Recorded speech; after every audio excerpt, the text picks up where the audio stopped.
Hello friends, नमस्कार। कैसे हैं आप सब? उम्मीद करता हूं कि आप सभी लोग बहुत ही अच्छे होंगे और आपकी स्टडी भी बहुत ही शानदार ढंग से चली होगी। दोस्तों, हम आ चुके हैं प्रैक्टिस सेट नंबर 13 पर। अभी तक हमने अगले प्रैक्टिस सेट 1 से लेकर के 12 तक अपलोड कर दी है। यदि आपने इस वीडियो को नहीं देखा है तो उसका हमने प्लेलिस्ट बना दी है। आप लोग जाइए प्लेलिस्ट को देखिए और सभी प्रैक्टिस सेट को सॉल्व कर दीजिए। दोस्तों, इस वीडियो में हम प्रैक्टिस सेट नंबर 13 के जितने भी महत्वपूर्ण प्रश्न हैं उन सभी प्रश्नों को हम फुल डिटेल में कवर करेंगे। इसलिए इस वीडियो को आप अंत तक देखिएगा और अपना स्कोर हमें कमेंट बॉक्स बताइएगा दोस्तों कि आपके इस प्रैक्टिस सेट नंबर 13 में आपका स्कोर कितना बन पा रहा है। ठीक है, यदि आप लोग स्कोर नहीं बताइएगा इस बार तो हम ये प्रैक्टिस सेट का अब लाना वीडियो बंद कर देंगे, क्योंकि हम बहुत बार अभी से 1 से लेकर के 12 तक प्रैक्टिस सेट सभी से हम पूछे हैं स्कोर, बहुत ही कम लोग स्कोर बताते हैं। यदि हम आपके साथ मेहनत करते हैं तो आप भी यदि मेरे साथ मेहनत नहीं कीजिएगा तो हम आपसे वीडियो नहीं लाएंगे। ठीक है, तो आपसे रिक्वेस्ट क्या आपसे कह रहे हैं कि आप लोग वीडियो को जो है ना देखिए और अपना स्कोर कमेंट बॉक्स में बताइएगा। यदि इस बार स्कोर नहीं आया तो कल से वीडियो नहीं आएगी। इस बात को आप बिल्कुल ध्यान में रखेंगे। ठीक है, देखिए दोस्तों, आपके लिए दोस्तों हमारी जो है ना एक पैड बैच स्टार्ट की गई है टेलीग्राम चैनल पर, जिसमें आपको जो इलेक्ट्रिशियन ट्रेड है रुकमणी पब्लिकेशन की, उसके बाद जो कोटलिया क्लास की जो कंप्यूटर बुक लॉन्च हुई है वो, और खान सर की जो BS रामबाण बुक है ये वाली, और इसकी किरण का प्रैक्टिस सेट और जो रुकमणी प्रैक्टिस सेट, इन सभी प्रैक्टिस सेट को दोस्तों यहाँ पे आपको पैड बैच में करवाई जाएगी, वो भी पेज बाय पेज। तो यदि आप भी अच्छे तैयारी करना चाहते हैं तो आप हमारे बैच के साथ जुड़ सकते हैं। इसका फी दोस्तों 149 रखा गया है, यानी कि 149 रुपये आप पे कीजिएगा और आप इस ग्रुप बैच में ज्वाइन हो जाइएगा। दोस्तों, ज्वाइन करने का तरीका क्या है, आप दिए गए नंबर पर जो है ना मैसेज कर सकते हैं।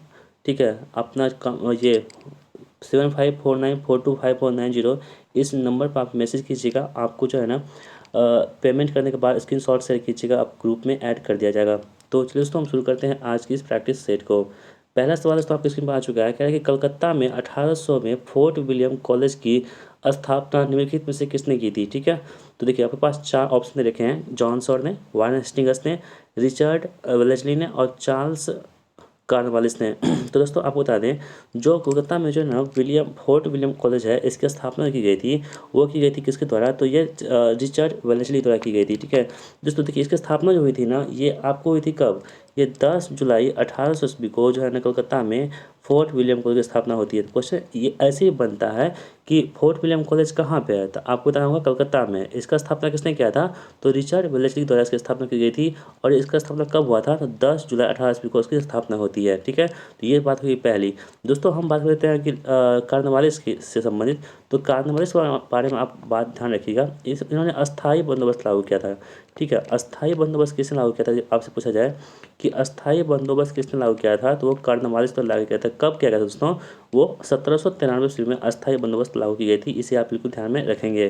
ठीक है दोस्तों, हम वारन हेस्टिंग्स की बात कर लेते हैं। वारन हेस्टिंग्स कौन थे, तो जो पहले गवर्नर जनरल थे ना भारत के, पहले जो ब्रिटिश भारत के पहले गवर्नर जनरल कौन थे, तो वो थे वारन हेस्टिंग्स थे। वारन हेस्टिंग्स थे, इसे आप बिल्कुल ध्यान में रखेंगे। तो यहाँ पर जो ऑप्शन नंबर 3 है, यानी कि कलकत्ता में फोर्ट विलियम कॉलेज की स्थापना किसने की थी, तो वो रिचर्ड वेलेस्ली द्वारा इसकी स्थापना की गई थी। ठीक है दोस्तों, हम बढ़ते हैं अगले प्रश्न की ओर। दोस्तों एक बात और याद रख सकते हैं कि भारत के प्रथम वायसराय कौन थे। यदि वायसराय की बात करें ना, वायसराय, तो भारत के प्रथम वायसराय कौन थे, वो थे लॉर्ड कैनिंग। कौन थे, लॉर्ड कैनिंग जो दोस्तों भारत के प्रथम वायसराय थे। और इस लॉर्ड कैनिंग वही है जो 1857 क्रांति से संबंधित है। ठीक है, यानी कि 1857 जो क्रांति हुई थी ना, रेवोल्यूशन, वो लॉर्ड कैनिंग के समय ही हुई थी। तो इस बात को भी आपको बिल्कुल ध्यान में रखना होगा, जिससे कि आपका कंसेप्ट तगड़ा हो जाए इससे। ठीक है, बढ़ते हैं अगले प्रश्न की हम लोग। भारत में जनगणना द्वारा अनुपातित प्रणालियों के अनुसार लिंग अनुपात को जनसंख्या के प्रति डैश पुरुषों पर महिलाओं की संख्या के रूप में परिभाषित किया जाता है। दोस्तों यहाँ पे सेक्स रेशियो के बारे में की जा रही है, यानी कि लिंगानुपात के बारे में पूछा जा रहा है आपसे। देखिए लिंगानुपात कैसे निकालते हैं, यानी कि जो हम सेक्स रेशियो कैसे निकालते हैं। देखिए दोस्तों, इसमें क्या होता है ना कि प्रति 1000 पुरुष पे कितनी महिलाएं हैं, ठीक है, यानी कितनी फीमेल है, इसकी संख्या क्या बोलते हैं हम लोग, सेक्स रेशियो कहते हैं, यानी कि लिंग अनुपात कहते हैं।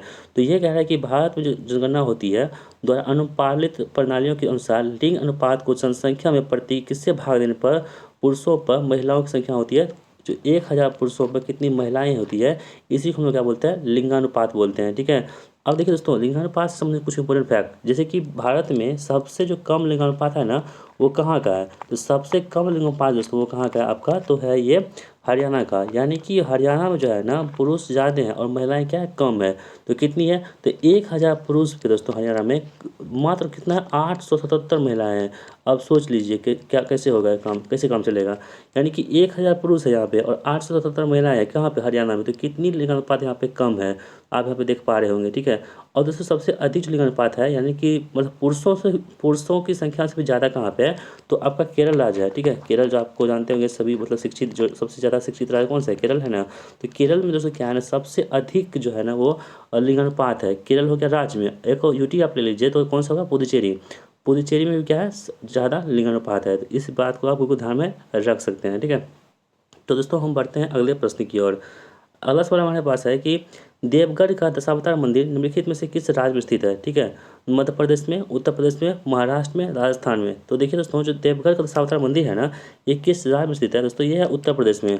दोस्तों उत्तर प्रदेश में टोटल कितने जिले हैं? तो 75 जिले हैं। यानी कि 75 जिला में से एक जिला कौन सा? ललितपुर, ठीक है। ललितपुर जिला दोस्तों क्या है ना, ललितपुर, इस जिले में जो है ना ये आपका देवगढ़ का दशावतार मंदिर है, ठीक है। दोस्तों आपसे प्रश्न ये किया जाए कि देवगढ़ का दशावतार मंदिर जो है ना किस भगवान को समर्पित है? तो ये विष्णु भगवान को समर्पित है। किसको? विष्णु भगवान को समर्पित है। कौन सा? देवगढ़ का दशावतार मंदिर। और इसका निर्माण किसने करवाया था? इसका निर्माण करवाया था वो गुप्त वंश के शासक द्वारा देवगढ़ के दशावतार मंदिर का निर्माण करवाया गया था। इसे आप बिल्कुल ध्यान में रख सकते हैं, ठीक है। दोस्तों हम बात करते हैं महाराष्ट्र में। तो महाराष्ट्र में कौन सी मंदिर है? तो सिद्धि विनायक मंदिर है। कौन सी? सिद्धि विनायक मंदिर कहाँ पे है दोस्तों? वो महाराष्ट्र में स्थित है। इसे आप बिल्कुल ध्यान में रखेंगे, ठीक है। तो यहाँ पे ऑप्शन नंबर 2 है, यानी कि देवगढ़ का दशावतार मंदिर निम्नलिखित में से किस राज्य में स्थित है? तो वो कहाँ पे है? उत्तर प्रदेश राज्य में स्थित है, ठीक है। बढ़ते हैं अगले प्रश्न की ओर। अगला सवाल देख लेते हैं हम लोग। भारतीय रिजर्व बैंक आरबीआई की मौद्रिक नीति समिति यानी कि एमपीसी यानी कि मॉनेटरी पॉलिसी कमेटी में कुल कितने सदस्य होते हैं? देखिए दोस्तों, आरबीआई की हम बात कर लेते हैं ना। सबसे पहले हम बात करें आरबीआई की। देखिए आरबीआई का क्या है ना, आरबीआई एक जो है ना बैंक है, रिजर्व बैंक है। यानी कि रिजर्व बैंक ऑफ इंडिया, यानी कि भारत की सबसे बड़ी बैंक जो है, सरकारी बैंक, वो कौन सी है?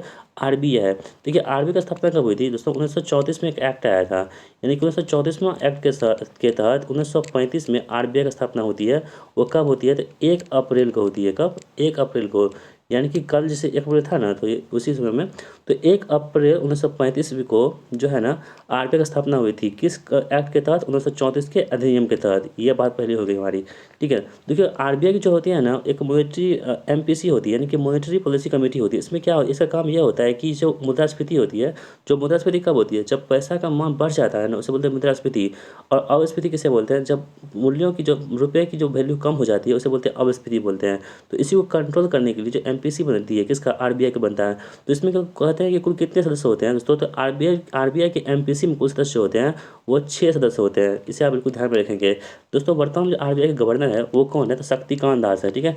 कौन है? शक्तिकांत दास है दोस्तों, ये वर्तमान में जो है ना ये आरबीआई गवर्नर है, ठीक है। देखिए दोस्तों ये क्या, एक इतिहासकार है। हमारे देश की ये विडंबना है कि इतिहास का जो हिस्ट्री, मतलब इतिहासकार क्या करते हैं? तो बैंक चलाते हैं, आप समझ सकते हैं। तो ये क्या कीजिएगा, यही हमारा देश है।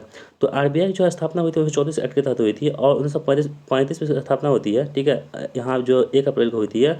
और वर्तमान इसके जो मतलब कि हेड है, यानी कि कौन है गवर्नर, वो कौन है? शक्तिकांत दास है। और किस क्रम के दोस्तों हैं? 25वें क्रम के हैं शक्तिकांत दास। तो इसे भी बिल्कुल आप ध्यान में रख सकते हैं। तो यहाँ ऑप्शन नंबर जो 4 है इस प्रश्न का बिल्कुल सही जवाब हो जाएगा। अगला सवाल देख लेते हैं हम लोग। निम्नलिखित में से किसे कोशिका के आत्मघाती थैल यानी सुसाइड बैग के रूप में भी हम लोग जानते हैं? देखिए दोस्तों, सुसाइड बैग जो होती है ना, कोशिका में बहुत सारी चीज़ें होती हैं जिससे आपके प्रश्न बनते हैं। तो देखिए सुसाइड जो बैग होती है, यानी कि आत्महत्या की थैली किसे कहते हैं? तो उसे कहते हैं लाइसोसोम को। यानी लाइसोसोम क्या करता है ना, ये आत्महत्या की थैली के नाम से जानते हैं किसे? लाइसोसोम को। दोस्तों आपको क्या कहा जाए कि कोशिका में पावर हाउस ऑफ सेल किसे कहते हैं? Power house of cell. तो दोस्तों वो क्या होती है? माइटोकॉन्ड्रिया होती है। यानी कि जो ऊर्जा की गिरी होती है वो कौन सी? माइटोकॉन्ड्रिया होती है, ठीक है। दोस्तों गोल्जी उप संरचना क्या होती है? तो ट्रैफिक का काम करती है। जो कोशिका होती है, सेल होती है, सेल में जो ट्रैफिक बॉडी का काम करती है कौन होती है? गोल्जी उपकरण ही करते हैं, ठीक है। तो यहाँ पर जो कह रहा है कि आत्मघाती मतलब कि आत्महत्या थैली किसे कहते हैं? तो लाइसोसोम को हम लोग कहते हैं आत्महत्या थैली। दोस्तों एक बात और यहाँ पे और आप ऐड कर दीजिए, जैसे कि राइबोसोम होता है, ठीक है। तो क्वेश्चन आपसे पूछ सकता है कि राइबोसोम मतलब क्या होता है। तो राइबोसोम होती है प्रोटीन की फैक्ट्री होती है। तो शरीर में जो प्रोटीन की फैक्ट्री होती है, प्रोटीन की फैक्ट्री वो कौन होती है, राइबोसोम होती है। ठीक है। और लाइसोसोम का काम क्या होता है, तो ये आत्मघाती मतलब कि हत्या की थैली यानी कि सुसाइड बैग के रूप में काम की जाती है। तो ऑप्शन नंबर जो सी है यहाँ पे हमारे प्रश्न का राइट आंसर हो जाएगा। अगला सवाल हमारे पास है कि निम्नलिखित में से कौन कभी भी लोकसभा के सभापति नहीं रहे हैं। प्रतिभा पाटिल, बलराम जाखड़, और आपके पास ऑप्शन है सोमनाथ चटर्जी और पीएस संगमा। तो देखिए दोस्तों, इस इन चार ऑप्शन में जो है ना, जो हमारी ये है प्रतिभा देवी सिंह पाटिल, दोस्तों ये जो है ना कभी भी लोकसभा के सभापति नहीं रहे। यानी कि लोकसभा के सभापति, दोस्तों यहाँ पे सभापति कहना उचित नहीं है, क्योंकि लोकसभा में स्पीकर होते हैं यानी कि अध्यक्ष होते हैं, और राज्यसभा में सभापति होते हैं। लेकिन यहाँ पे आप लिख दिया, अब क्या कीजिएगा, लोकसभा के सभापति नहीं रहे हैं। यानी कि मतलब जो प्रतिभा देवी सिंह पाटिल है दोस्तों, ये जो है ना कभी भी लोकसभा के सचिव या मतलब कि लोक स्पीकर नहीं रहे हैं। ठीक है दोस्तों, हम बात करते हैं प्रतिभा देवी सिंह पाटिल की। तो ये कौन थे, तो भारत के प्रथम महिला जो प्रेसिडेंट थी, यानी कि इंडिया फर्स्ट लेडी प्रेसिडेंट कौन थी, तो प्रतिभा देवी सिंह पाटिल थी। ठीक है। इसका कार्यकाल क्या था दोस्तों, 2007 में बनी थी। ठीक है। 2007 से लेकर के 2012 तक जो है ये इनके पद पर रहे थे। कौन, तो ये जो है दोस्तों, ये प्रतिभा देवी सिंह पाटिल भारत के प्रथम राष्ट्रपति थे। और भारत की दूसरी महिला राष्ट्रपति कौन है, सॉरी, ये मतलब क्या है, द्रौपदी मुर्मू जी हैं। ठीक है। द्रौपदी मुर्मू जो अभी वर्तमान में जो भारत की राष्ट्रपति साहिबा हैं, वो क्या है, तो भारत की दूसरी महिला राष्ट्रपति है। और पहली कौन थी, प्रतिभा देवी सिंह पाटिल थी। ठीक है। ये कब थी, 2007 से लेकर के 2012 के ईस्वी के बीच में इसका कार्यकाल था। और दोस्तों ये जो थी ना, ये 12वें क्रम की राष्ट्रपति थी। किस क्रम की, 12वें क्रम की राष्ट्रपति थी। और इसके बाद दोस्तों कौन आए थे, तो प्रणब मुखर्जी आए थे इनके बाद में। उसके बाद कौन आए थे, रामनाथ कोविंद आए थे। और वर्तमान में कौन है, तो द्रौपदी मुर्मू जी हैं। ठीक है, ये बातें हो गई हमारी। दोस्तों हम बात करते हैं बलराम जाखड़ की। तो बलराम जाखड़ जो थे, ये लोकसभा के स्पीकर थे, 2 बार हो चुके थे। कब, तो 1980 में, 1980 से लेकर के 1989 के बीच में 2 बार ये जो है ना लोकसभा के मतलब कि सभापति रहे थे, अध्यक्ष रहे थे। ठीक है।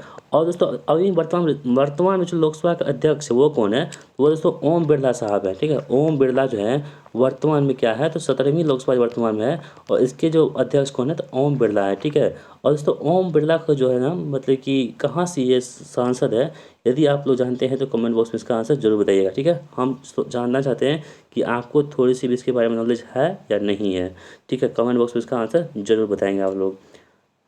अगला सवाल हमारे है दोस्तों, कह रहा है कि लैक्टोमीटर की कार्यप्रणाली निम्नलिखित में से किस सिद्धांत पर आधारित होती है। देखिए दोस्तों, लैक्टोमीटर मतलब जितनी भी लिक्विड चीज़ें होती है ना, दूध हो गया, आपका पानी हो गया, जितने भी लिक्विड फॉर्म में होती है कोई भी चीज़ें, उसमें दोस्तों कौन सी प्रणाली आपको पूछा जाएगा ना, तो आप आंख बंद करके आर्किमिडीज का सिद्धांत लगा दीजिएगा। ठीक है। जितनी भी आपको लिक्विड फॉर्म में जो चीज़ें होती है, जैसे लैक्टोमीटर हुआ, तो लैक्टोमीटर क्या होती है, दूध की शुद्धता को मापने के लिए होती है, और लैक्टोमीटर का इस्तेमाल करते हैं हम लोग। लैक्टोमीटर की कार्यप्रणाली लिखित में से किस पर आधारित होती है, तो आर्किमिडीज के सिद्धांत पर आधारित होती है। तो ये बातें हो गई। दोस्तों हम बात करते हैं मेंडल सिद्धांत की। तो अनुवांशिकता के जनक कौन है, आनुवांशिकता के जनक दोस्तों कौन है, तो वो मेंडल साहब हैं। ठीक है, इसे भी आप बिल्कुल ध्यान में रख सकते हैं। अगला है न्यूटन का नियम। दोस्तों कल के वीडियो में जो हमारा प्लेटफॉर्म का सेट आया था, उस पर हम बता देते हैं आपको कि प्रिंसिपिया बुक था, प्रिंसिपिया बुक में न्यूटन साहब ने गति के 3 नियम दिए थे। ठीक है। दोस्तों पहला नियम क्या था इसका, तो कोई वस्तु तब तक मतलब कोई वस्तु अपने विरामावस्था में तब तक रहना चाहती है, या गति अवस्था में तब तक रहना चाहती है, जब तक कि उसमें कोई बाहरी बल कार्य ना करे। ठीक है। तो इसका ये क्या है, तो इसका पहला नियम है। दोस्तों पहला नियम से क्या होती है, बल की परिभाषा मिलती है, और दूसरी क्या होती है, बल की व्यंजक प्राप्त होती है। दोस्तों बल की व्यंजक क्या होती है, F बराबर ma जो होगा, आपने जानते होंगे, ये क्या होती है, इसके दूसरे नियम से प्राप्त होती है। तो इसे आप बिल्कुल ध्यान में रख सकते हैं। दोस्तों बॉयल का नियम क्या है, तो ये गैस से संबंधित नियम है। बॉयल का नियम, चार्ल्स का नियम, गैलोसाक का नियम, ये सभी क्या होती है, तो गैस से संबंधित नियम होती है। तो यहाँ पर ऑप्शन नंबर 2 हमारे प्रश्न का राइट आंसर हो जाएगा। अगला सवाल देख लेते हैं हम लोग, निम्नलिखित में से कौन सी झील श्रीहरिकोटा द्वीप द्वारा बंगाल की खाड़ी से अलग होती है। देखिए दोस्तों, बंगाल खाड़ी आप इंडियन मैप बनाइएगा ना, इस टाइप से बना सकते हैं। तो देखिए ये जो होती है बे ऑफ बंगाल होती है। ठीक है, बे ऑफ बंगाल यानी कि बंगाल खाड़ी होती है। और दोस्तों जो श्रीहरिकोटा है हमारा, जो हैदराबाद है, यहाँ पे स्थित है। तो ये कह रहा है कि निम्नलिखित में से कौन सी झील श्रीहरिकोटा द्वारा बंगाल की खाड़ी से अलग होती है, दोस्तों वो कौन सी है, पुलिकट झील है। दोस्तों पुलिकट झील की हम बात करें ना, तो ये जो होती है कहाँ पे है, तो तमिलनाडु में पड़ती है पुलिकट झील। ठीक है। और ये हैदराबाद जो है, यहाँ पे श्रीहरिकोटा है, यहाँ पे स्थित है। देखिए चिल्का झील की दोस्तों हम बात करें, तो ये भारत की जो है सबसे बड़ी लैगून झील जो है, वो कौन सी है, चिल्का झील है, चिल्का झील, लैगून झील। ठीक है।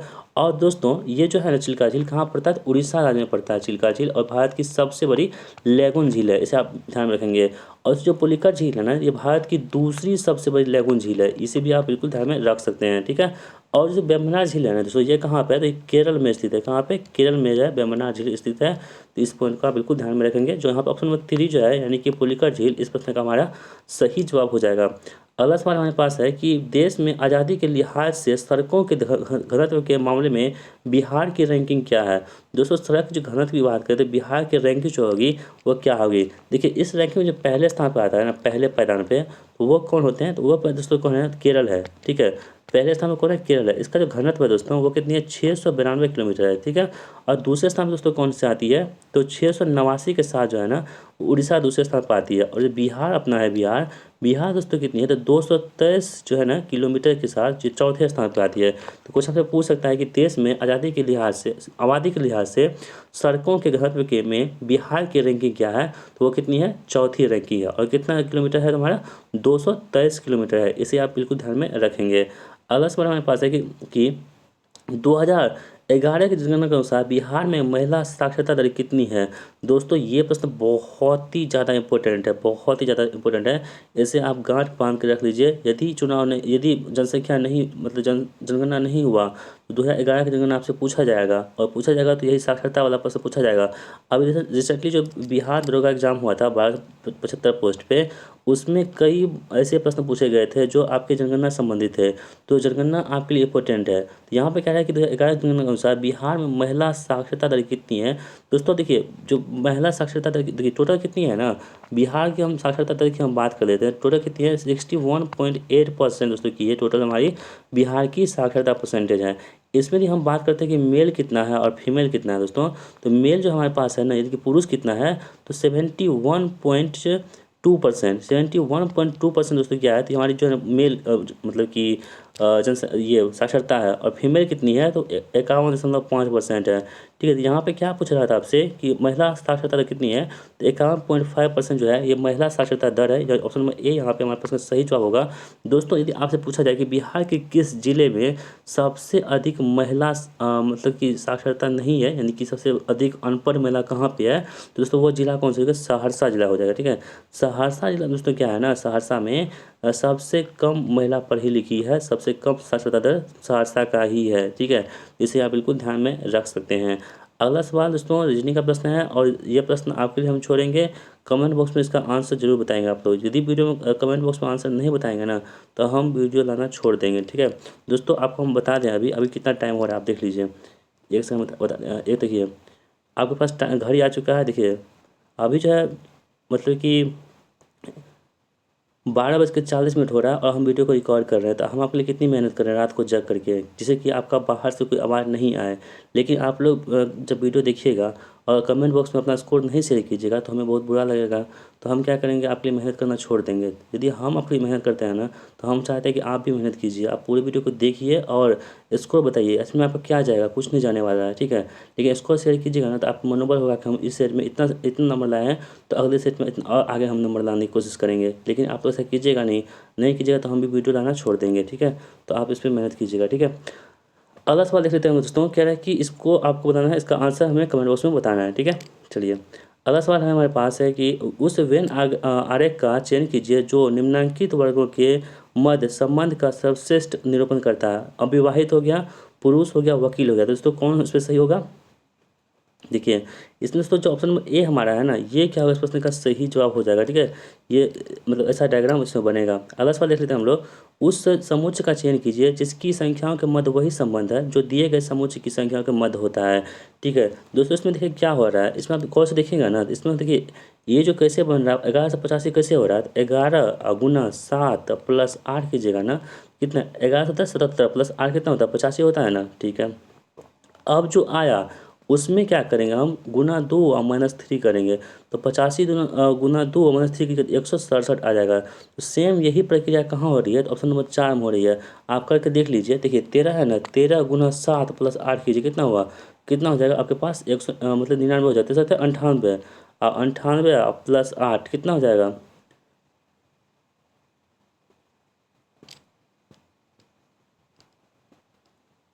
देखिए दोस्तों 13 होगा ना, हम 98 बोल रहे थे। 13 प्लस आर कितना हुआ, 98 हुआ ना। अब क्या करेंगे 98 में, 98 हम क्या करेंगे गुना 2 करेंगे और -3 करेंगे। तो 98 तो कितना हो गया, 8 16 9 18 19 196 -3 कितना हो गया, तो 195। यानी कि 8 में 16 हाथ में 1 9 18 9 9 18 196 से कितना है 195 हो जाएगा। ठीक है, तो यहाँ पे हमारे पास ने कहा सही जवाब क्या हो जाएगा, ऑप्शन नंबर। एक सेकंड, कुछ प्रॉब्लम आ रही लगता है इसमें। ठीक ही था दोस्तों। इसमें देखिए हम क्या किए ना, 13 गुना 7 प्लस 8 किए, कितना हुआ 63 91 8 कितना हुआ, 99 हो गया ना। ठीक है, अब हम क्या करेंगे 99 हम क्या करेंगे गुना 2 करेंगे -3 करेंगे। तो 99 दोनों कितनी होती है, 9 2 18 9 18 198 जब -3 करेंगे कितना होगा 195 आ जाएगा, जो ऑप्शन यहाँ पे दे रखा है। ठीक है, तो ऑप्शन नंबर 4 यहाँ पे हमारे पास का सही जवाब हो जाएगा। अगला सवाल देख लेते हैं हम लोग। दिए गए 4 शब्दों में से 3 में से एक निश्चित प्रकार की समानता है और एक असंगत है, तो उस असंगत का चयन कीजिए। फरार होना, पहुंचना, पकड़ से निकल आना और निकल जाना। ठीक है, तो दोस्तों इसमें क्या होगा, देखिए फरार होना देखिए मतलब कि कहीं आपके हाथों से भाग गया वो। पकड़ से निकल जाना ये भी हो जाएगा, और निकल जाना ये सभी क्या होते हैं ना आपके, मतलब कि ये सभी एक सिमिलर शब्द होते हैं। जबकि पहुंचना क्या होता है दोस्तों, ये क्या यहाँ पर अलग हो जाएगा। ठीक है, यहाँ पे राइट आंसर 2 हो जाएगा। उस विकल्प का चयन कीजिए जो तीसरे शब्द से उसी प्रकार संबंधित है जिस प्रकार दूसरा शब्द पहले से संबंधित है। तो गरुड़ हो गया, ऊंचा नीर हो गया, गिलहरी हो गया। आपको बताना, देखिए देखिए दोस्तों यहाँ पे है ना, गरुड़ का जो घोंसला होती है उसे क्या बोलते हैं, रहने का जगह क्या बोलते हैं, ऊंचा नीर बोलते हैं। उसी प्रकार जो गिलहरी होती है, तो गिलहरी की जो रहने का जगह होगा वो क्या होगा, तो गिलहरी का रहने का जगह क्या होगा, गिलहरी या का घोंसला होगा, जो ऑप्शन नंबर 3 में दे रखा है। ठीक है, ऑप्शन नंबर 3 क्या होगा, इस प्रश्न का बिल्कुल सही जवाब हो जाएगा। अगला सवाल देख लेते हैं हम लोग। कह रहा है कि देखिए दिए गए समीकरण को संतुलित करने के लिए किन दो चिन्हों को आपस में बदलना चाहिए। तो दोस्तों इसको चिन्ह चेंज कीजिएगा, ऑप्शन नंबर 4 को चेंज कीजिएगा तो आपका सही हो जाएगा। ठीक है, अगला सवाल देख लेते हैं हम लोग। उस विकल्प का चयन कीजिए जिसका तीसरी संख्या से वही संबंध है जो दूसरी संख्या के पहले संख्या से है। देखिए इसमें क्या हो रहा है ना, देखिए 12 में क्या कीजिए माइनस कितना कीजिएगा आप, तो 3 कर दीजिए, कितना होगा 9 होगा। और 9 का जब क्यूब कीजिएगा दोस्तों तो कितना होगा 729 हो जाएगा। सेम यही चीज़ 9 में से जब 3 घटाइएगा कितना होगा 6, और 6 का क्यूब कितना हो जाएगा 216 हो जाएगा, जो ऑप्शन नंबर 3 में दे रखा है। अगला सवाल देख लेते हैं हम लोग। एटर्नल को ये लिखा जाता है, तो ग्रेजुअल को लिखा जाता है ये, तो एडवांस को क्या लिखा जाएगा। दोस्तों यदि आप ध्यान से देखेंगे ना तो देखिएगा इसमें देखिए L15 है ना, तो 15 L है यहाँ पे देख लीजिए, है ना। तो एल का उल्टा क्या होता है, ओ होता है। ओ यहाँ पर उल्टा वैल्यू यहाँ पर दे रखा है। उसी प्रकार ए एक होता है ना, एक का उल्टा क्या होता है जेड होता है, यानी 26 होता है, जहाँ 26 देख लीजिए। उस प्रकार एन क्या होता है, एन 14 होता है, और एन का उल्टा क्या होता है एम होता है, एम कितना 13 होता है 13 होता है। इस प्रकार देख लीजिए। उसी प्रकार हमको एडवांस में उससे क्या करना होगा, तो ई का उल्टा क्या होता है भी होता है, यानी जो शुरुआत होगी वो भी मतलब 22 से शुरुआत होगी। उसके बाद सी का उल्टा क्या होता है, सी को एक्स होता है, यानी कि एक्स 24 होता है। तो 22 के बाद जो क्या होगा हमारे पास का आंसर वो 24 होगा। 22 के बाद 24 देख लेते कहाँ कहाँ है, देखिए 22 के बाद 31 है, ये नहीं होगा, ये हो सकता है, ये नहीं होगा, यानी कि 1 और 4 ऑप्शन हमारा हो सकता है। आगे हम बढ़ते हैं। देखिए एन की वैल्यू कितनी होती है, एन तो हो गया मतलब 13, एन 14 हो गया, इसका उल्टा 13 होगा, यानी कि 22 24 13 देख लेते हैं। 22 24 13 22 24 13 है, 22 24 13 यहाँ पर भी है, 2 यहाँ पर भी है, 2 यहाँ पर भी है, 6 भी है, 6 भी है, 5 भी है, 5 भी है यहाँ, 3 6 और 2 6। हम अंतिम देख लेते हैं। अंतिम में एक है, एक उल्टा क्या होगा 26 होगा ना, 26 यहाँ पे दे रखा है, ऑप्शन नंबर 4 यहाँ पे सही हो जाएगा। अगला सवाल देख लेते हैं हम लोग। यदि दर्पण को दिए गए संयोजन के दाईं ओर रखा जाए तो दर्पण से निर्मित सही प्रतिबिंब का चयन कीजिए। तो देखिए दोस्तों जहाँ पर दर्पण लगाइएगा ना, तो दर्पण में लगाने पर क्या होगा, तो वाई ऐसे आ जाएगा। तो यदि शुरुआत होगी वो वाई से होगी, और वाई शुरुआत कहाँ पर हो रही है, 1 और 2 तो कभी दोस्तों जीवन में कभी होने वाला है नहीं, कभी कभी नहीं होगा। होगा कौन, तो 3 और 4 हो सकता है। देखिए वाई के बाद टी है ना, तो वाई के बाद यहाँ पर आई दे, ये कभी होगा कभी नहीं होगा। ऑप्शन नंबर 4 यहाँ पे हो जाएगा। अगला सवाल देख लेते हैं हम लोग। कौन सी विकल्प आकृति निम्नांकित आकृति श्रृंखला में प्रश्नवाचक चिन्ह के स्थान पर आएगी। तो देखिए दोस्तों प्रश्नवाचक चिन्ह पर जो स्थान पर आएगी ना, आप उसको गौर से देखेंगे। आप पहले खुद से ट्राई कीजिए। यहाँ पे जब गौर से देखेंगे दोस्तों, इसमें जो आपकी आकृति आ जाएगी ऑप्शन नंबर 2 वाली आकृति आ जाएगी। अगला सवाल देख लेते हैं हम लोग। यहाँ पे हिंदी का सवाल दोस्तों आपके पास है कि निम्नलिखित वाक्यों में से शुद्ध वाक्य चुनिए। वे अब झगड़ा करेंगे ऐसी आशा है। दोस्तों ये जो वाक्य है ना वो गलत है। दूसरा है कि यात्री अत्यंत दूर से आए हैं, ये भी बातें गलत है। बेफिजूल मत झगड़ो, ये भी। मेरे पास कहानी के अनेक पुस्तकें हैं, तो ये बातें बिल्कुल सही हैं। ध्वंस का विलोम शब्द क्या होगा दोस्तों, ध्वंस मतलब क्या होता है ना कि किसी चीज़ को मतलब बर्बाद कर देना, तो उसका उल्टा क्या होगा, तो निर्माण करना। ऑप्शन नंबर 2 जो है इस प्रश्न का राइट आंसर हमारा यहाँ पे निकल के आ जाएगा। अगला सवाल है कि सर्वदा एक वचन में रहने वाले शब्द कौन होते हैं, यानी कि जो कौन सा वर्ड होते हैं जो हमेशा हमेशा जो क्या होती है वो एक वचन में ही होते हैं, उसको क्या होते हैं, जनता होती है। ठीक है, अगला सवाल देख सकते हैं हम लोग। समानार्थी शब्द के आधार पर यमुना शब्द के लिए उचित समूह को चुनिए, यानी कि यमुना को जो पर्यायवाची शब्द होती है वो क्या क्या होती है आपको यहाँ पे बताना है दोस्तों। यमुना की जो पर्यायवाची शब्द होती है ना, वो होती है आपकी कालिंदी, कृष्णा और सूर्यसुता होती है। ऑप्शन नंबर 3 यहाँ पे हमारे प्रश्न का राइट आंसर हो जाएगा। जातिवाचक संज्ञा, सर्वनाम, विशेषण, क्रिया, अवयव शब्दों से डैश शब्द बनाए जाते हैं। दोस्तों कौन सा शब्द बनाए जाते हैं आपको बताना है। ये भाववाचक शब्द बनाए जाते हैं। दोस्तों भाववाचक शब्द क्या होते हैं, तो जैसे कि बुढ़ापा हो गया, बुढ़ापा हो गया भाववाचक शब्द। जैसे कि आपका लड़कपन हो गया, ये सभी क्या होते हैं, भाववाचक शब्द होती है। ठीक है, खूबसूरती हो गया, ये सभी क्या होती है, तो भाववाचक शब्द होते हैं। अगला सवाल है ये इंग्लिश का प्रश्न है आपके पास, क्या है कि बेस्ट एक्सप्रेस बताने के लिए, यानी कि सिनोनिम्स बताना है आपको, समानार्थी शब्द बताना है इसका। देखिए रेक्टिफाई। दोस्तों रेक्टिफाई मतलब क्या होता है, सुधार करना, किसी चीज़ को सुधार करना बोलते हैं रेक्टिफाई करना। ठीक है, सुधार करने की जरूरत पड़ती है ना, रेक्टिफाई करते हैं और सुधार करना। तो इसका जो सिमिलर हो दोस्तों वो हो जाएगा, वो करेक्ट, यानी कि सुधार करना। अगला सवाल हमारे पास है कि वेंग्यूस। दोस्तों वेंग्यूस मतलब क्या होता है, पराजित करना। ठीक है, वेंग्यूस मतलब क्या होता है, पराजित करना। इसका उल्टा क्या होगा, इसका उल्टा सरेंडर करना। ठीक है, यानी कि आत्मसमर्पण कर देना। ऑप्शन नंबर 2 3 यहाँ पे सही जवाब हो जाएगा। अगला सवाल हमारे पास है कि यहाँ पे क्या है कि कौन सा शब्द जो है स्पेलिंग इसका कौन सा सही है स्पेलिंग। ठीक है, तो दोस्तों ध्यान से देखिएगा ना, ऑप्शन नंबर 4 वाला स्पेलिंग जो है यहाँ पे सही हो जाएगा। अगला है कि सी मी टुमारो विदाउट डैश। दोस्तों सी मी टुमारो विदाउट क्या होगा यहाँ पे, तो यहाँ पे सी मी टुमारो विदाउट है ना, तो यहाँ पे ऑप्शन नंबर 3 है, यानी कि फेल है, इसका सही जवाब हो जाएगा। Radium dash rays that blind the eyes. Radium जो है ना आंखों को किससे नुकसान पहुंचाती है, तो यहाँ पे क्या रहा है दोस्तों, तो वो क्या हो जाएगा हमारे पास, तो गिव्स ऑफ हो जाएगी। ठीक है, अगला सवाल देख लेते हैं हम लोग, कंप्यूटर का सवाल दोस्तों।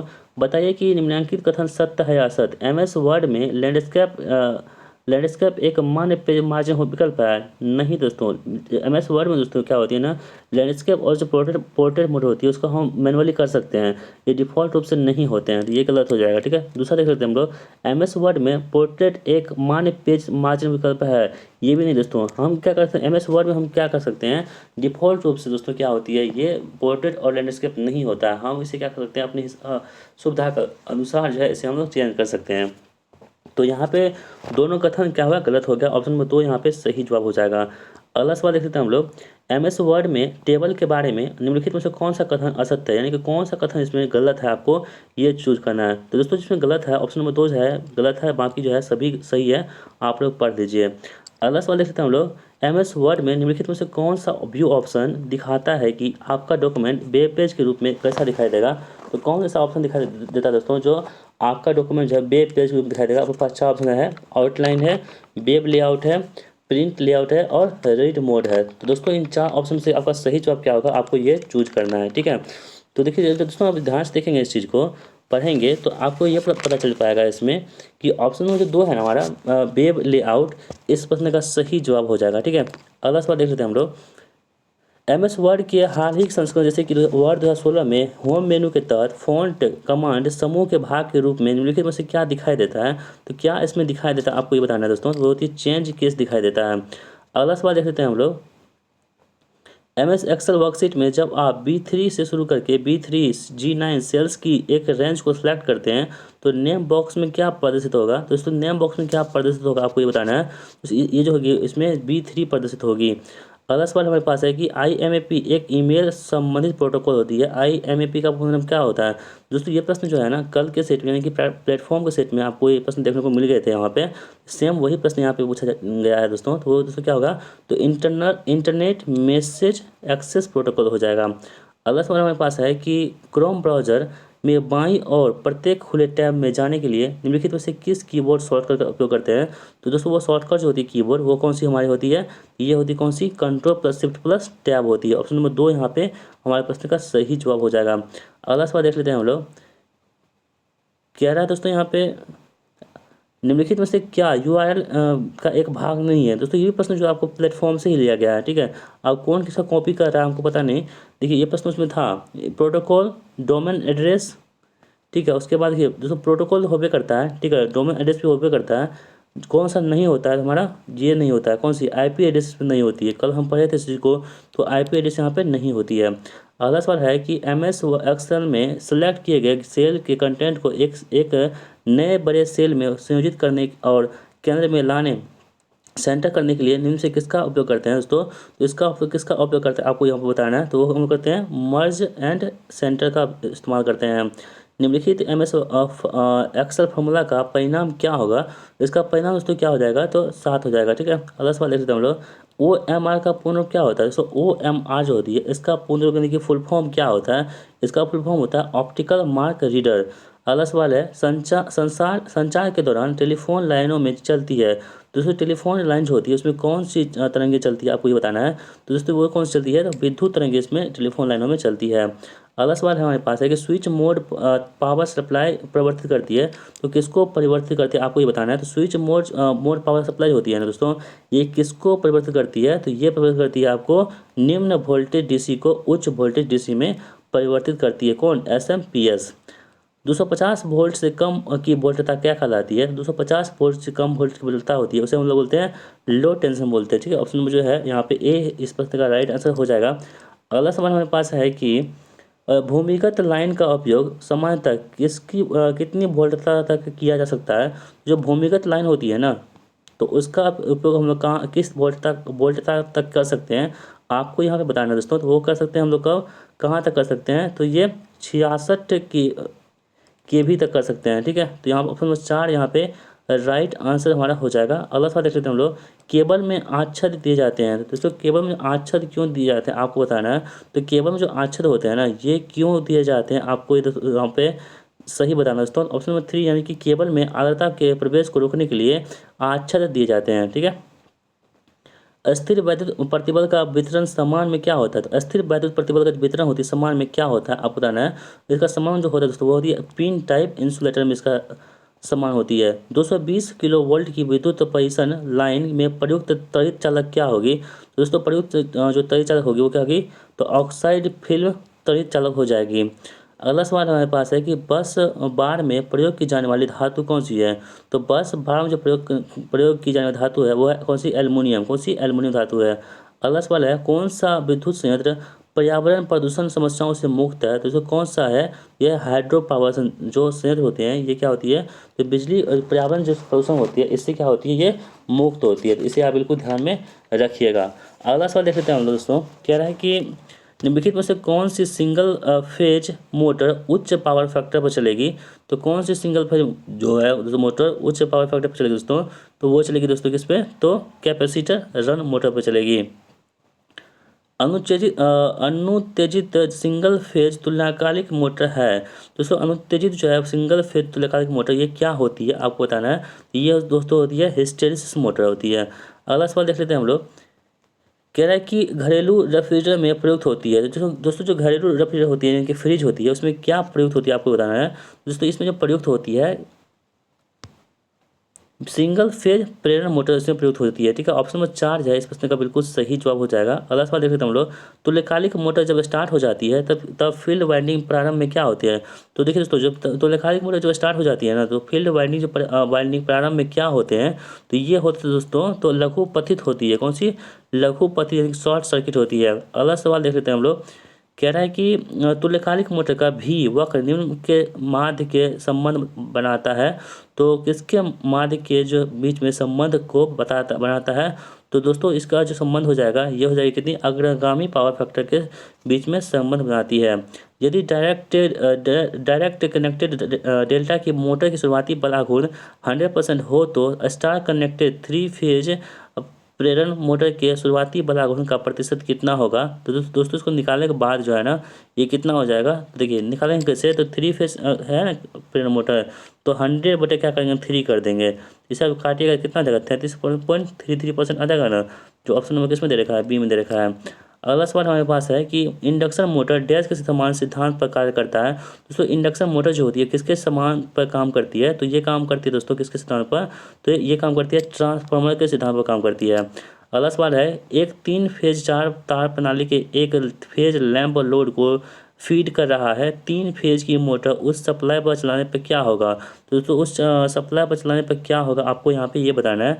तो दोस्तों क्या हो जाएगी ना, ये हो जाएगी पावर फैक्टर में सुधार हो जाएगा। अगला सवाल हमारे पास है कि किसी इंडक्शन मोटर में रोटर करंट की आवृत्ति कितनी होती है। तो किसी भी इंडक्शन मोटर में रोटर करंट की आवृत्ति होती है, ये कितनी होती है दोस्तों, तो ये हो जाती है आपकी स्लिप गुना सप्लाई आवृत्ति के बराबर हो जाती है। अगला अगला सवाल देख लेते हैं हम लोग। कह रहा है कि जॉगिंग ऑपरेशन को डैश भी कहते हैं। तो दोस्तों जॉगिंग ऑपरेशन जो होती है इसको हम लोग क्या बोलते हैं, तो जॉगिंग ऑपरेशन को हम लोग कह सकते हैं स्टार्टिंग कहते हैं। अगला सवाल है किसी उपकरण में डंपिंग का प्रयोजन डैश होता है। तो किसी जो कोई उपकरण है, ठीक है, यानी कि इंस्ट्रूमेंट है, उसमें जो डंपिंग होगा उसका क्या मतलब होगा। तो डंपिंग का मतलब जो होता है ये आपका होता है कौन सी, संकेतक को तेजी से स्थिर स्थिति में लाना डोपिंग का काम होती है, ठीक है, डंपिंग का। अगला सवाल है कि किसी स्थानीय घरेलू परिसर में किस प्रकार का ऊर्जा मीटर लगाया जाता है। तो किसी स्थानीय घरेलू परिसर में जो किस प्रकार का ऊर्जा मीटर लगाते हैं ये आपको बताना है दोस्तों। तो हम लोग लगाते हैं इसमें इंटीग्रेटिंग टाइप के मोटर थी मीटर का इस्तेमाल करते हैं। ट्रांसड्यूसर एक उपकरण है जो, तो ट्रांसड्यूसर जो होती है एक उपकरण होती है, इसका काम क्या होता है, तो इसका काम जो होती है वो इलेक्ट्रॉनिक उपकरणों के में प्रयोग इसका काम करते हैं, ठीक है। अगला सवाल हमारे पास है कि किसी चुंबकीय क्षेत्र की तीव्रता किसके द्वारा अनुभावित बल द्वारा परिभाषित की जाती है। तो किसके द्वारा परिभाषित की जाती है, तो ये किया दोस्तों यूनिट उत्तरी ध्रुव द्वारा जो है इसे मतलब कि परिभाषित कर सकते हैं। एक पाश्चात्य तुल्यकालिकता है एक, तो दोस्तों एक पाश्चात्य जो तुल्यकालिक होती है ये एक क्या होती है दोस्तों, तो आपको बताना है। तो ये होती है एक शक्ति मापी उपकरण होती है। अगला सवाल है माइक्रोफोन डैश प्रकार का ट्रांसड्यूसर है। तो माइक्रोफोन जो दोस्तों होती है वो किस प्रकार का ट्रांसड्यूसर होती है, तो ये होती है दा प्रकार की, ठीक है। अगला सवाल देख लेते हैं हम लोग। कह रहा है कि यहाँ पे क्वेश्चन देखिए 67, 200 वोल्ट AC 10 एक टर्न अनुपात ट्रांसफार्मर को गलती से 200 वोल्ट DC सप्लाई से जोड़ दिया जाए तो इसका परिणाम क्या निकलेगा। तो दोस्तों इसका परिणाम ये निकलेगा कि प्राथमिक बाइंडिंग क्षतिग्रस्त हो जाएगी इसमें ट्रांसफार्मर में। अगला सवाल है कि ट्रांसफार्मर में प्राथमिक व द्वितीयक बाइंडिंग के प्रति चक्कर वोल्टेज डैश होगा। तो प्रति चक्कर जो वोल्टेज होगी इसकी दोस्तों वो कितनी हो जाएगा बताना है। तो ये हो जाएगी आपकी समान मूल्य की हो जाएगी। अगला सवाल देख लेते हैं हम लोग। रेलवे ट्रैक बाइंडिंग प्रदान करता है। तो दोस्तों रेलवे जो ट्रैक बाइंडिंग करते हैं ट्रैक को, उसमें क्या प्रदान करता है आपको बताना है। तो उसमें ये जो है ना अर्थ और भूदोष के विरोध संरक्षण और दूसरा सॉरी गतिमान धारा के निम्न प्रतिरोध के पथ पर काम करती है, यानी कि ऑप्शन नंबर 1 और 2 दोनों सही है। अगला सवाल हमारे पास है कि लघु वितरण ट्रांसफार्मर में निम्नलिखित में कौन सी सुरक्षा युक्ति प्रयोग नहीं की जाती है। तो कौन सी सुरक्षा युक्ति प्रयोग नहीं करते हम लोग, तो हम लोग नहीं करते हैं ये सभी, जो यानी कि ये सभी का इस्तेमाल हम लोग इसमें नहीं करते हैं। अगला सवाल हमारे पास है संरक्षण धारा ट्रांसफार्मर CT के बोझ को डैश में निर्दिष्ट किया जाता है। तो संरक्षण धारा जो ट्रांसफार्मर होती है इसके बोझ को किस में निर्दिष्ट कर सकते हैं दोस्तों, तो हम लोग कर सकते हैं इसमें वोल्ट एम्पियर में क्या निर्दिष्ट कर सकते हैं। अगला सवाल देख लेते हैं हम लोग। इंसुलेटेड गेट बाईपोलर ट्रांजिस्टर यानी कि IGBT की धारा वहन क्षमता कितनी होती है। तो IGBT की जो मतलब कि धारा वहन क्षमता होती है दोस्तों वो हो जाती है आपकी कितनी, तो 10 एम्पियर से लेकर के 50 एम्पियर के बीच में हो जाती है। इसे आप याद रखिएगा। ट्रांसफार्मर के चुंबकीय घटक की शक्ति के गुणक कितनी होती है। ट्रांसफार्मर के जो चुंबकीय घटक की शक्ति गुणक होती है वो कितनी होती है, 0 हो जाती है। वास्तविक परिणामित्र में घर्षण हानियाँ कितनी होती है। जो वास्तविक परिणामित्र यानी कि ट्रांसफार्मर होते हैं उसमें घर्षण हानियाँ होती है वो कितनी होती है दोस्तों, वो होती है 0 होती है, ठीक है। यानी कि आदर्श जो ट्रांसफार्मर होते हैं उसमें घर्षण हानि 0 होती है। जिसकी घर्षण हानि 0 होगी उसकी दक्षता क्या होगी, बहुत ही ज़्यादा हो जाएगी। दी गई आकृति को पहचानिए। दोस्तों ये जो आकृति दे रखी है ये किसका मतलब चिन्ह है, कौन सा चिन्ह आपको बताता है। तो ये जो आकृति है ना ये आपको स्वचालित ट्रांसफार्मर यानी कि ऑटो ट्रांसफार्मर है, कौन सी, पहले वाला। अगला सवाल देखते हैं हम लोग। निम्नलिखित में से क्या सॉफ्ट को उसकी जगह पर रखता है। तो कौन जो है ना सॉफ्ट को उसकी जगह पर रखता है, तो ये हम लोग एंड सेंट जो है इसको सॉफ्ट को अपनी जगह पर रखता है। 5 HP 230 volt DC shunt motor armature प्रतिरोध 0.2 ओम है। स्टार्टर के बिना इसमें धारा कितनी है। दोस्तों देखिए इसमें कैसे निकालेंगे ना, धारा हमको पूछा जाना है तो V बराबर क्या होता है IR होता है ना। तो यहाँ से भी हमको धारा पूछ रहा है तो आई का मान निकाल सकते हैं यहाँ से। आई का मान जब यहाँ से निकाल लेंगे तो क्या हो जाएगा, V बटे कितना हो जाएगा, R हो जाएगा ना। V कितना मेरे पास दे रखा है 230 वोल्ट है ना हमारे पास, 230 हो गया। और R की वैल्यू कितनी हमारे पास है 0.2 ओम है ना, तो 0.2 से भागा दे देंगे इसमें। जब इसे भाग कीजिएगा तो दोस्तों पॉइंट उड़ेगा ऊपर में 0 चला जाएगा। उसके बाद 2 से काटेंगे तो कितना 115 आ जाएगा। 115 तो नहीं 230 होता है ना, तो 115 जो दोस्तों क्या हो गया यहाँ पे हो गया, ठीक है। तो देखिए एक यहाँ पे कितना हो गया 115, तो कहाँ पर 115, एक सेकंड काटने में दिक्कत हुआ है क्या। 230 वोल्ट है, ठीक है, 0.2 ओम है, तो 0.2 ओम है, 230 था ना, एक किए तो सुनना आ गया, और 2 से कर, हाँ 1050 होगा ना दोस्तों, 1150 हो जाएगा, ठीक है, 1150, तो ऑप्शन नंबर 2 में यहाँ पे सही जवाब हो जाएगा। ऑप्शन नंबर बी यहाँ पे राइट आंसर है, ठीक है। अगला सवाल देख लेते हैं हम लोग। किसी वैद्युत मोटर के नेम प्लेट पर अंकित शक्ति क्या होती है? दोस्तों किसी वैद्युत मोटर के नेम प्लेट जो होती है उस पर अंकित शक्ति जो होती है वो क्या होती है? ये होती है सॉफ्ट पर उपलब्ध शक्ति के बराबर होती है। लैप वाइंडिंग में ब्रुशों की संख्या सदैव होती है, तो लैप वाइंडिंग जो ब्रुशों की संख्या होती है सदैव कितनी होती है आप बताना। ये होती है ध्रुवों के संख्या के बराबर होती है। IS 334 उन्नीस मतलब कि 1966 के अनुसार पावर वायरिंग अर्थिंग का प्रतिरोध कितना होना चाहिए? इसका प्रतिरोध दोस्तों होना चाहिए वो 1 ओम के बराबर होना चाहिए।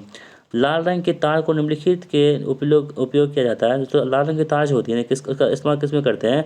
तो हम लोग फेज के रूप में लाल रंग की तार का यानी कि रेड वायर का इस्तेमाल करते हैं। अगला सवाल हमारे पास है कि 1 किलोवाट लगभग कितने बाइट के बराबर होती है? तो 1 किलोवाट जो दोस्तों वो क्या होती है? 1024 बाइट के बराबर होती है। बुलियन बीजगणित में ए प्लस बी बार जो लिखा है इसका मतलब क्या होता है? तो बुलियन बीजगणित में उसका मान जो होगी वो क्या हो जाएगी? ए डॉट बी हो जाएगी। आईसी का अर्थ क्या होता है दोस्तों? आईसी का अर्थ जो होता है हमारा इंटीग्रेटेड सर्किट होती है। ऑप्शन नंबर 3 यानी कि ऑप्शन नंबर 2 होगा ना इंटीग्रेटेड सर्किट, तो ऑप्शन नंबर 2 यहाँ पे सही जवाब हो जाएगा। अगला सवाल है कि निम्न में से निष्क्रिय साधन कौन सी है? दोस्तों निष्क्रिय साधन जो इसमें कौन सी है आपको बताना है। तो दोस्तों क्या हो जाएगी? तो एयर कोर इंडक्टर जो होती है क्या है? निष्क्रिय साधन है। क्लास सी प्रवर्धक में कलेक्टर करंट डैश के लिए प्रवाहित होती है। तो क्लास सी में जो प्रवर्धक में कलेक्टर करंट होती है किसके लिए प्रवाहित होती है? तो वो होती है आधी से कम इनपुट प्रति साइकिल के लिए प्रभावी होती है। सेतु दृष्टिकारी को आमतौर पर प्राथमिकता दी जाती है क्योंकि, तो दोस्तों सेतु दृष्टिकारी को आमतौर पर प्राथमिकता इसलिए देते हैं क्योंकि इसमें क्या होता है? क्योंकि इसे क्रम चरम उत्कर्ष वोल्टेज की आवश्यकता होती है, इसलिए इसमें क्या करते हैं हम लोग? तो प्राथमिकता इसको देते हैं। जब एक लचीली पाइप को एक कठोर पाइप से जोड़ा जाता है तो यह किस प्रकार युग्मन करते हैं? दोस्तों ये किस प्रकार युग्मन करते हैं? तो ये जो करते हैं वो संयोजन युग्मन करते हैं। अगला सवाल है यह साइन तरंग के लिए RMS का मान 100 एम्पियर है, इसका शीर्ष मान क्या होगा? तो दोस्तों इसका शीर्ष मान जो हो जाएगा वो 141 एम्पियर हो जाएगा। अगला सवाल हमारे पास है 3 फेज चतुस्सार प्रणाली में जब किसी फेज भार संतुलन होता है तो न्यूट्रल भार कितनी हो जाएगी? दोस्तों इसमें न्यूट्रल भार जो हो जाएगी वो कितनी हो जाएगी? 0 हो जाएगी। अगला सवाल हमारे पास है एक प्रत्यावर्ती तरंग के एक पूर्ण चक्र में विद्युत डिग्री क्या है? तो विद्युत डिग्री दोस्तों कितनी हो जाएगी? तो ये हो जाएगी 360 डिग्री हो जाएगी। यदि विद्युत प्रवाह का वह वोल्टेज 90 डिग्री से फेरे बाहर है तो पावर क्या होगी? दोस्तों पावर जो हो जाएगी वो हो जाएगी 0 हो जाएगी। अगला सवाल है दो बिंदुओं के बीच की विभवांतर भी है, आवेश को प्रथम बिंदु से दूसरे बिंदु तक ले जाने के लिए किए गए कार्य W का मान क्या होगा? तो दोस्तों W का मान जो होती है वो क्या होती है आपको बताना है, ठीक है। दोस्तों W का मान जो हो जाएगी यहाँ पे W बराबर क्या होगा? Q इंटू V हो जाएगा। अगला सवाल देख लेते हैं हम लोग कि निम्नलिखित में से कौन सा संबंध सही है? तो कौन सा संबंध आपको यहाँ पे सही देखने को मिल रही है दोस्तों? तो वो हो जाएगा ऑप्शन नंबर 3 यानी कि PA बराबर √PT² प्लस PR का स्क्वायर है, यहाँ पे सही देखने को मिल रही है। AC संचरण की तुलना में DC संचरण कोरोना प्रभाव क्या होता है? दोस्तों कोरोना प्रभाव के बारे में आपको हम बता चुके हैं। AC संरचना की तुलना में DC संरचना कोरोना प्रभाव जो होती है ये दोस्तों क्या होती है? दोस्तों ये जो हो जाएगी आपकी कम हो जाती है। अगला सवाल है श्रृंखला RLC परिपथ के अनुनादी आवृत्ति FR निर्माण के लिए कौन सा सूत्र यहाँ पर लगेगा? दोस्तों कौन सा सूत्र यहाँ पे सूटेबल हो जाएगा दोस्तों? वो हो जाएगी कौन सी? ऑप्शन नंबर 4 वाला सूत्र जो यहाँ पे सही जवाब हो जाएगा। अगला सवाल है कि वे राशियाँ जो समय के साथ ज्वालाक्रिय बदलती रहती है उसे क्या बोलते हैं? तो उस राशि को हम लोग बोलते हैं फेजर राशि। अगला सवाल है धारावाहिक कुंडली में ऊर्जा निम्नलिखित रूप में संग्रहित होती है। तो धारावाहिक कुंडली में जो ऊर्जा होती है वो आपको चुंबकीय क्षेत्र के रूप में संग्रहित होती है। पावर की रुपए प्रति यूनिट में पावर संक्षेपण की लागत किसके समानुपाती होती है? तो ये समानुपाती होती है किसके? 1/V के समानुपाती होती है। अगला सवाल हमारे पास है कि किसी परिपथ का सबसे कमजोर हिस्सा क्या है? दोस्तों किसी भी परिपथ का सबसे कमजोर हिस्सा जो होती है वो क्या होती है? वो फ्यूज ही होती है। यानी कि कोई भी चीज़ मतलब ज़्यादा वोल्टेज आएगा ना तो फ्यूज का तार जो होती है वो टूट जाती है, ठीक है। दोस्तों आपको बताना है कि फ्यूज जो होती है किससे किसके मिलकर बना होता है फ्यूज का तार? ठीक है, आपको पता है दोस्तों, तो कमेंट बॉक्स में इसका आंसर ज़रूर बताइएगा। और हाँ दोस्तों, यदि आप सभी लोग, जितने यहाँ पे व्यू आएँगे इस वीडियो पे, सभी लोग यदि कमेंट करके बताएँगे कि आपका स्कोर कितना आ रहा है, तभी हम नेक्स्ट वीडियो में प्रैक्टिस सेट लेकर आ पाएँगे। यदि आप लोग कमेंट बॉक्स में नहीं बताइएगा तो हम वीडियो नहीं लाएँगे। इस बात को आप बिल्कुल ध्यान में रखेंगे। यदि हम अपनी मेहनत करते हैं तो हम भी चाहते हैं कि आप भी बदले में हमें उतना मेहनत करके दें, तब जाकर के हम दोनों मेहनत करेंगे तो सफलता निश्चित मिलेगी। ठीक है, तो दोस्तों मिलते हैं नेक्स्ट प्रैक्टिस सेट के साथ। तब तक के लिए जय हिंद, वंदे मातरम।